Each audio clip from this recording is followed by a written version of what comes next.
Georges Comte, je suis ravi de te rencontrer au Palais Royal. On expliquera tout à l'heure pourquoi on est dans ces lieux. Hein. Tu finis un tournage sur un film dont tu nous parleras peut-être après avoir abordé plutôt les sujets qui nous concernent. Je t'ai invité au Festival de la Merveille et des Mystères qui aura lieu les 28, 29 et 30 juin et tu interviendras en ce qui te concerne dans le cadre de notre réflexion sur les souterrains initiatiques. Et donc tu vas venir avec ton film Les souterrains du temps. Et puis tu auras d'ailleurs l'occasion d'échanger donc, avec les festivaliers, mais également avec le géobiologue Philippe Cissé qui a fait sa propre étude des arêtes de poissons et je pense qu'on pourra ensemble comparer et tirer peut-être d'autres fils, même si tu en as tiré déjà beaucoup et que tu as abouti à des conclusions tout à fait intéressantes, surprenantes. Et comme tu me le disais, depuis le film, tu as eu d'autres informations et pu prolonger certaines pistes qui étaient en germe dans ton film et sur lesquelles on pourra peut-être affiner notre méditation. Alors, Georges Comte, peut-être que tu peux déjà te présenter et nous expliquer finalement comment tu en es venu à ce métier très particulier de cinéaste. Quel a été ton parcours? Mon parcours, j'ai toujours voulu faire du cinéma depuis que j'ai l'âge de 10 ans. Et donc, mes parents ne voulaient pas. Donc, j'ai fait mes études. Donc, je me suis retrouvé prof de lettres. C'est ce qui me semblait le plus proche du cinéma à l'époque. Je suis resté 7 ans dans les lycées. Et puis, j'ai voulu faire du cinéma. Je n'ai pas dévié de mon désir qui était né déjà depuis longtemps. Donc, j'ai commencé à faire des films. Alors, 2 types de films. Des films pour gagner ma vie, qui étaient agréables à faire pour la télé documentaire, pour la télévision, sur la musique, la peinture, l'histoire. Et puis, au fil du temps, je me suis dit que je pourrais aussi faire des films tout seul, sans aucune contrainte de temps, de budget, si je puis dire. Et donc, j'ai fait un certain nombre, 5 ou 6 films autoproduits sur des sujets qui me tenaient à cœur, comme justement les arêtes de poissons à Lyon, que j'ai appelé les souterrains du temps. Tout à fait.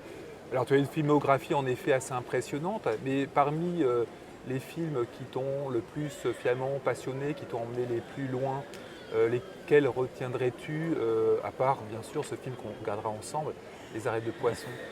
Et il y en a plusieurs. Il y en a 2 que j'ai fait en production avec la télévision, l'une avec France 3, l'autre film c'était avec, je ne sais même plus, peu importe. France 6 avec la 5. Voilà. Donc l'un c'était sur 2 films sur l'art. L'un c'était sur l'île des morts de Rachmaninoff et Böcklin, le tableau de Böcklin mis en musique par Rachmaninoff, où j'ai fait le tour de l'Europe à la recherche de l'île des morts. Et bon, je ne l'ai pas trouvé bien sûr, mais enfin il y en a beaucoup quand même. Et puis un autre qui était commandé par la 5 sur Véronèse, qui s'appelait Le repas chez Simon, qui est un tableau dans le château de Versailles. Donc j'ai tourné à Versailles et c'était avec grand plaisir, et à Venise, puisque Véronèse, le Véronais, avait son atelier plutôt à Venise. Voilà donc les 2 films que je retiendrai en priorité, plus évidemment ceux que j'ai produits et décidé tout seul de faire dans mon coin. Donc Rennes-le-Château, le premier, et puis après Le voyage alchimique avec Patrick Buren-Sénas, Les souterrains du temps, et un film sur les ovnis, le temps des ovnis, et actuellement un autre film sur Jean-Jacques Rousseau et le lac Léman. Voilà. Ça, tu nous en reparleras peut-être un petit peu de façon un peu plus détaillée après. Oui, on se pose la question justement comment tu choisis tes sujets, parce que ça semble partir dans des directions a priori assez hétéroclites, mais est-ce que tu as l'impression finalement que tu suis un fil conducteur? Est-ce qu'il y a une convergence de tes films? Est-ce que finalement se constitue une sorte de puzzle comme ça qui... Alors oui, c'est à la fois volontaire et pas du tout volontaire. Par exemple, je vous parlais du repas chez Simon, qui avait été une commande de la 5 à propos de la restauration du tableau de Véronèse, mais qui montre Marie-Madeleine et le Christ quand même. C'est le repas chez Simon.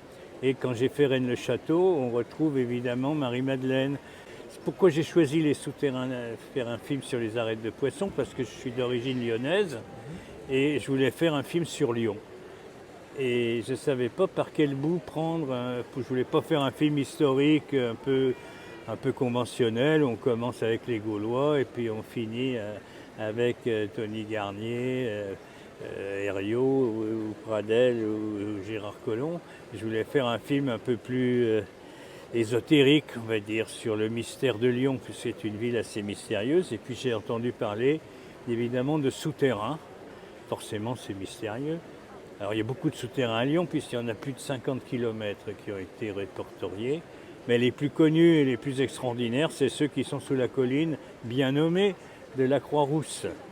Donc Croix-Rouge, Ordre du Temple, on peut s'amuser, Rose-Croix aussi, on peut s'amuser à tout ça. Et donc j'ai voulu scruter le mystère de ces souterrains qui remontent en fait aux Romains, peut-être même avant, et qui ont été redécouverts que très récemment, lors du percement d'un deuxième tunnel routier, piéton celui-là, sous la colline de la Croix-Rousse. Et donc c'est des sujets qui viennent un peu comme ça, mais qui font, enfin il me semble, et ça me fait un peu peur, qui forment un tout. Et c'est ça qui est bizarre, puisque finalement, de Rennes-le-Château, on arrive au voyage alchimique, puisqu'on a dit que la Bessonnière faisait de l'alchimie pour faire son trésor, son fameux trésor, qui est sans doute pas vrai, mais ça fait rien. Ça nous amenait à l'alchimie. Avec Patrick Burensenas, j'avais proposé une lecture de Notre-Dame de Marseille où il y a justement des gravures alchimiques dans la basilique de Limoux, Notre-Dame de Marseille. Puis de l'alchimie, on en vient au souterrain du temps, puisque les alchimistes disent qu'il faut visiter l'intérieur de la Terre et qu'on y trouvera la pierre cachée. Donc j'ai visité l'intérieur de la Terre, de la Croix-Rousse. J'ai pas trouvé la pierre cachée, mais elle est donc bien cachée. Et puis après, j'ai voulu visiter le ciel. Donc je suis allé visiter les ovnis, essayer de faire un voyage dans les étoiles et dans les civilisations autres qui peuvent exister. Et puis j'ai voulu dernièrement faire un film sur le lac Léman parce que c'était mon point de départ. Donc il faut revenir au point de départ, il faut boucler la boucle. Puisque quand j'avais 10 ans, un des plus beaux souvenirs de ma vie, ça a été les 15 jours que j'ai passés avec ma grand-mère à Amphion, près d'Évian, où j'ai découvert le lac, les bateaux à vapeur, un paysage qui n'était pas la France, mais qui était juste à côté, le pays de la Suisse avec les petits trains, et qui m'a charmé, pays du bonheur, et on retrouve Jean-Jacques Rousseau forcément, donc la nouvelle Héloïse, et le tour, et c'est reparti pour un tour, si je puis dire. Oui. Alors on sent en effet que ton œuvre finalement est très opérative et que c'est la pierre que tu n'as pas perçue par l'essence à l'extérieur, elle est peut-être en effet en toi et elle se déploie à travers tous ces fils que tu tires, cette toile, comme disaient les anciens, tu tisses peut-être le corps d'Horus, se développe à travers ton cheminement artistique. Quelque chose qui fait que tu évolues en tant qu'humain, parce que dans le patrimoine, en fait, il est question souvent en fait, d'un processus en 3 phases, ce qu'on va appeler une alchimie spirituelle, une alchimie psychico-spirituelle, dont on parlera d'ailleurs le dimanche, que chacun peut vivre à sa façon en œuvrant avec les moyens qu'il choisit et qui lui sont les plus appropriés. Oui, et puis tout se tient. Par exemple, en travaillant sur le lac Léman, mais évidemment, qu'est-ce que j'ai retrouvé? J'ai retrouvé des Lyonnais qui m'étaient chers, puis c'est les frères Lumière qui ont inventé le cinéma, et le père des frères Lumière a construit la mairie d'Évian. Et donc les frères Lumière, parmi les premiers films qui existent au cinéma, c'est justement l'arrivée du bateau à vapeur dans le port d'Évian en 1896. Donc on a, disons, je ne m'attendais pas du tout à retrouver ce début du cinéma qui coïncidait avec le début de mon désir de cinéma. Est-ce que toi, tu as eu justement suffisamment de recul pour identifier les caractéristiques formelles de ton cinéma? Oui, j'essaye, oui. Déjà pour moi, le cinéma, c'est un art, donc il vaut mieux que les images soient belles plutôt que pas belles. Alors j'essaye de mon mieux de faire les plus belles images possibles, et si possible aussi dans des lieux qui peuvent aider à la beauté de ces images, comme le lac Léman, c'est photogénique, un souterrain aussi, ça joue avec la lumière, paradoxalement. Oui, tu as un sens de la photographie qui est remarquable. Hein. Et puis il y a aussi, puis Rennes-le-Château, la Bessonnière aurait été dans un pays très plat et sans intérêt, j'aurais jamais fait le film de Rennes-le-Château. C'est le paysage qui m'a soufflé l'idée qu'il fallait faire un film, de même que le lac Léman, c'est la même chose. Et puis deuxièmement, ce qui m'intéresse, alors une fois que je suis posé devant un lieu qui est beau, j'essaye de me servir du cinéma pour que ce lieu parle. Enfin, j'essaye de le faire parler, pas comme un commissaire de police qui interroge son suspect, mais un petit peu la même chose, on l'éclaire, comme le suspect, on lui met des lampes. Oui, et tu lui fais dire ses secrets. Ou un objectif pour que, alors parle, dis ton secret, qu'est-ce que tu as à nous dire? Donc je le questionne, pour ça il faut le regarder. Pour le regarder, il faut plutôt être posé. C'est pour ça d'ailleurs que je travaille toujours avec un pied. Il y a des cinéastes qui n'aiment pas le pied, si je puis dire, comme Lars von Trier, c'est tout à la main, c'est une autre façon de faire parler les choses. Moi j'essaye d'être plutôt contemplatif. Ça c'est le deuxième aspect. Le troisième aspect, c'est que je crois que le cinéma, pour moi, c'est un outil, c'est pas un but esthétique. S'il y a de l'esthétique, tant mieux, et ça fait partie de la démarche, mais ce n'est pas le but premier. Le but premier, c'est de scruter une réalité. C'est un outil pour travailler, tout simplement. Tu as un fin limier aussi, hein, parce que dans les arêtes de poisson, on sent que tu exploites les documents, tu suis des pistes. Il y a une vraie enquête quasi policière. Je ne veux pas raconter des choses qui n'existent pas. Donc dans les films, j'essaye toujours d'étayer tout ce que je peux dire sur des recherches historiques, archéologiques, etc., etc. Donc ça demande aussi un gros travail, c'est pour ça que je fais peu de films. Les arêtes de poisson, j'ai mis 5 ans pour les faire. Les ovnis aussi, c'était compliqué parce que là, les sources sont quand même suspectes ou partielles. L'alchimie, il y a une matière colossale dans les grimoires et les textes alchimie depuis l'Antiquité jusqu'à nos jours. Mais tout ça, j'ai essayé de les travailler avant de faire le film. Donc le film est une façon justement de travailler. C'est un outil. On ne va pas adorer la caméra, on va adorer ce que fait la caméra, ou ce que montre la caméra. Voilà. On n'adore pas ces outils, on s'en sert. Donc j'essaye de me servir des outils modernes. Et ce qui est intéressant avec tes films, c'est qu'ils nous emmènent, sans nous brusquer, dans des méditations profondes. Alors ça ne m'étonne pas d'ailleurs que tu ailles dans ton prochain film du côté du lac Léman, parce qu'il me semble que ça c'est une caractéristique aussi de ta filmographie, c'est cette façon de nous amener à capter des dimensions pas forcément très visibles, mais de nous inviter petit à petit à nous glisser dans cette profondeur, alors soit souterraine, soit plus aérienne. Hein. Je pense que par exemple dans le film sur les souterrains, j'ai adoré moi la photographie justement, les ciels, hein, tout le jeu qu'il y a dans ce film avec les tons de gris, des ciels gris, de la bâtisse parfois grise, mais par une observation attentive. En fait, il y a une beauté qui se dégage même de lieux où parfois la couleur semble s'être absentée. Et puis en même temps, c'est pas que en effet, une esthétique. C'est-à-dire que à travers l'image, on se glisse petit à petit dans la profondeur des dimensions qui dépassent la réalité perceptible par les sens et la raison. Oui, parce que pour les souterrains, par exemple, tu parlais de ciel gris, évidemment, parce que ce qui est en bas est comme ce qui est en haut, et ce qui est en haut est comme ce qui est en bas. Donc il fallait que le ciel soit un peu souterrain aussi, et que les souterrains soient aussi un petit peu lumineux. Alors ça, on les a éclairés, parce que sinon c'est tout noir. Et donc on a essayé de mettre de la lumière dans ces souterrains, et de mettre un peu d'obscurité dans le ciel, avec des nuages tout simplement. Voilà. Tout à fait. Là, on retrouve d'ailleurs des points de concordance avec ce cinéaste auquel on va faire un hommage au festival, qui est Paul Barbanegra. Je pense surtout sur son film sur le Mont Saint-Michel, où il y a aussi cette pensée de la correspondance entre le haut et le bas, et puis la perception par la photographie justement des énergies de la Terre sous ses formes multiples et variées. Notre-Dame, enfin le Mont-Saint-Michel, il y a Notre-Dame sous terre. Donc bien que ce soit une montagne, il y a un souterrain dans la montagne. C'est exactement la même structure que les arêtes de poissons. Elles sont dans une montagne. Ce qui est très intéressant, enfin à mon sens, c'est qu'il fallait de l'eau. Pour que le lieu marche, il faut de l'eau. Donc le lieu privilégié, c'était Lyon, dans la mesure où il y a deux grands cours d'eau qui se rejoignent à Lyon, le Rhône et la Saône. Mais si on fait des souterrains sous ces cours d'eau, ils vont être assez rapidement inondés. Et donc il fallait trouver une solution de faire des souterrains qui ne soient pas inondés par l'eau qui était là.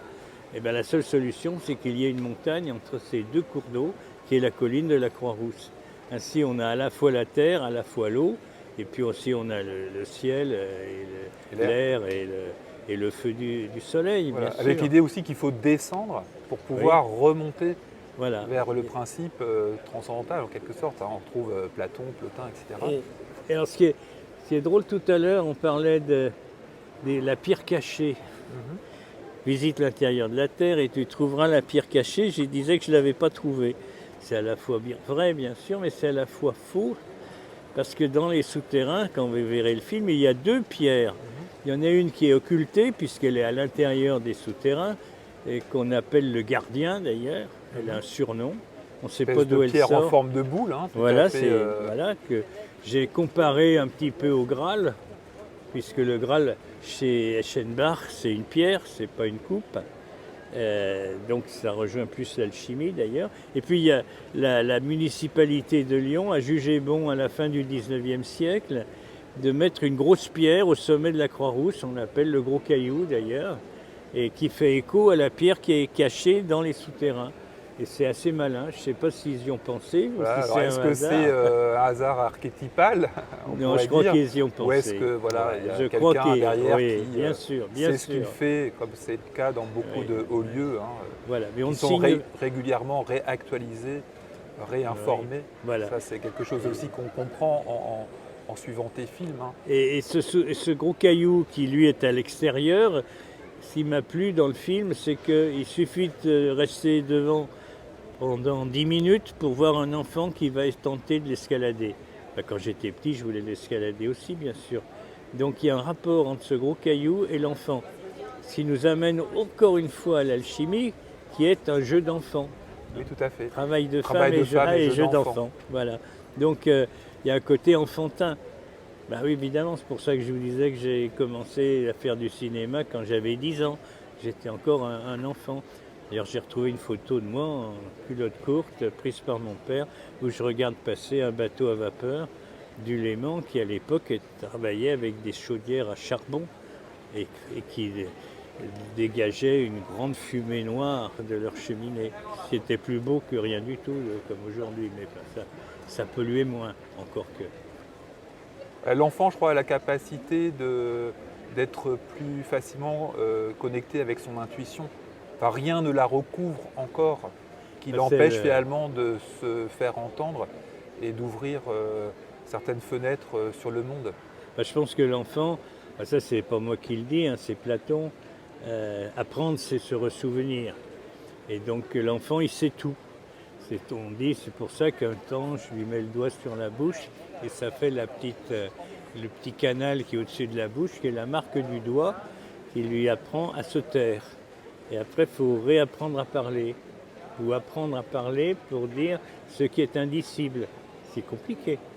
Tout à fait. C'est pour ça que le cinéma est bien, parce qu'on n'est pas obligé de parler, même si dans mes films, je parle un peu trop, à mon avis. Mais bon. En même temps, ce qui ressort également, c'est les nombreux silences.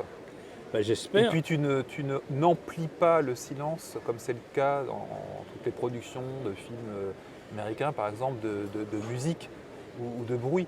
C'est-à-dire tu acceptes le silence et tu le laisses aussi parler à sa façon.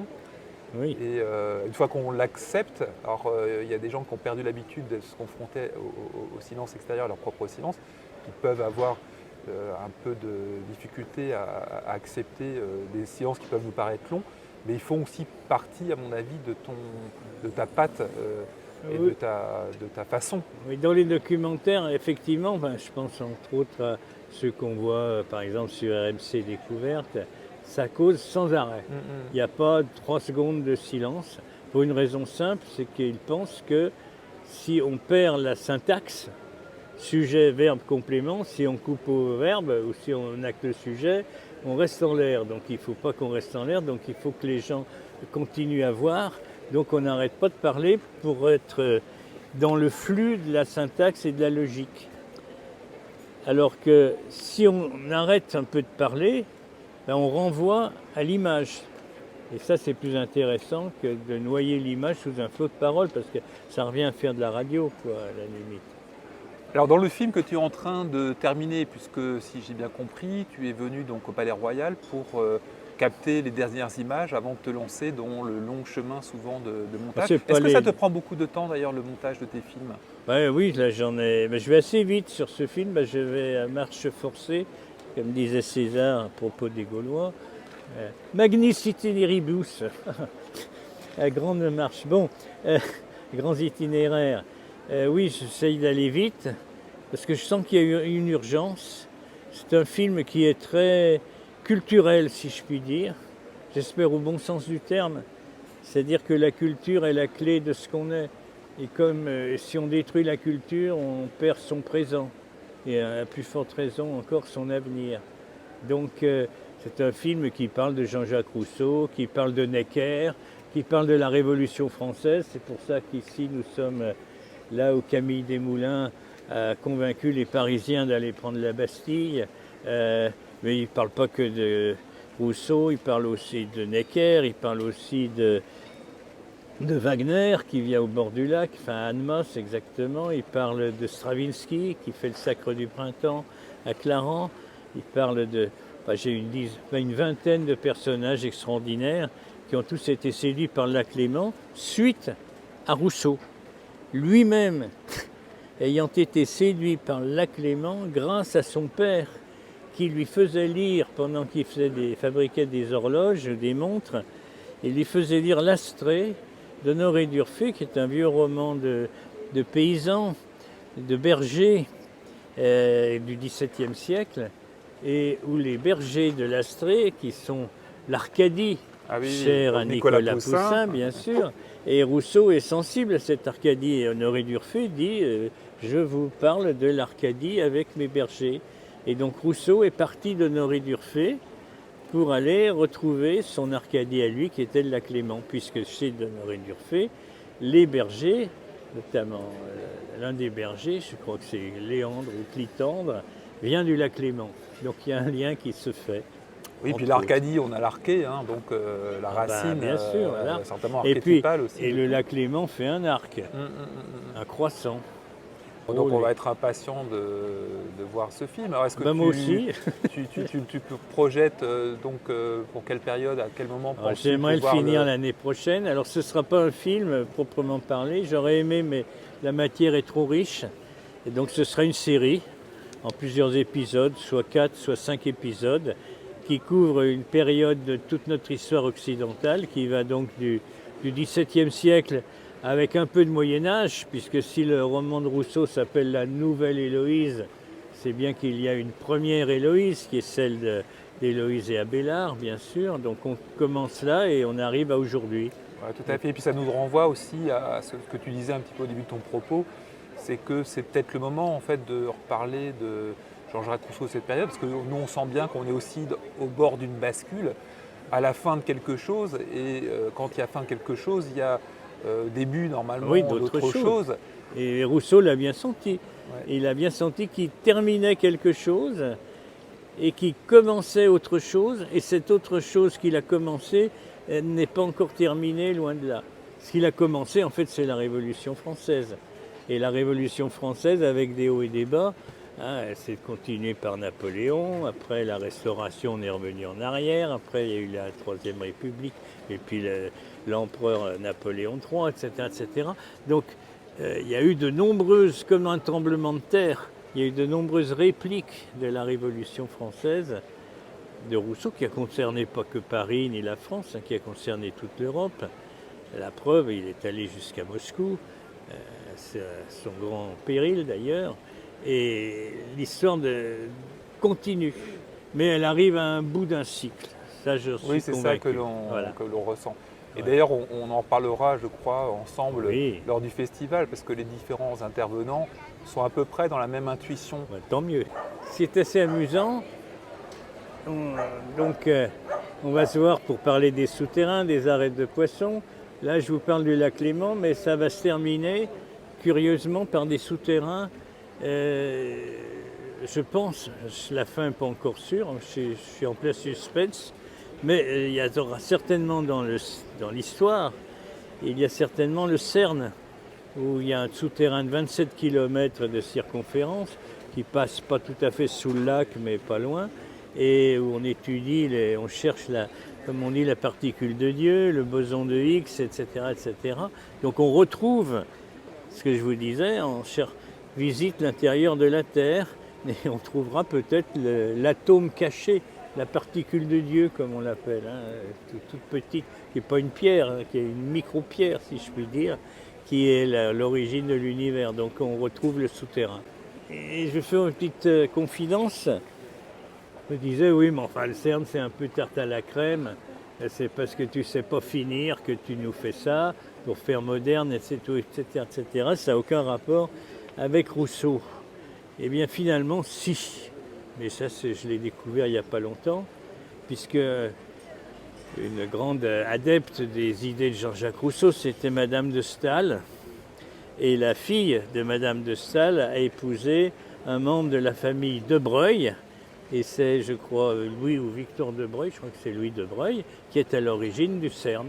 Donc, la boucle se boucle, l'anneau, Oui. comme on dit, se boucle. Et je vous disais que Wagner était aussi venu au bord du lac, et Wagner, qu'est-ce qu'il a écrit? L'anneau des Nibelungen. Donc on est bien dans des histoires d'anneaux. Voilà, alors après, quel usage on fait de l'anneau, hein, Est-ce qu'il y a des seigneurs tout des le anneaux? questionnement. Et d'ailleurs, dans la montagne du Salève, on trouve des anneaux. On a explicité ce mystère d'ailleurs, qui est assez banal, mais on a trouvé curieusement des anneaux. Donc il y a des anneaux partout. Quand même. Et on parle aussi dans le film du prisonnier de Chillon, chanté par Byron. Et le prisonnier de Chillon est enchaîné par des anneaux, donc, à un pilier dans le château de Chillon, qui est à côté, même carrément sous le lac Léman. Eh bien écoute, on va finir sur cet enchaînement de boucles. Oui. Et puis on sera ravis de t'avoir au festival fin juin, donc 28, 29, 30 juin, au château Le Quinor à Fervaques, dans le Calvados. Où Chateaubriand a d'ailleurs séjourné.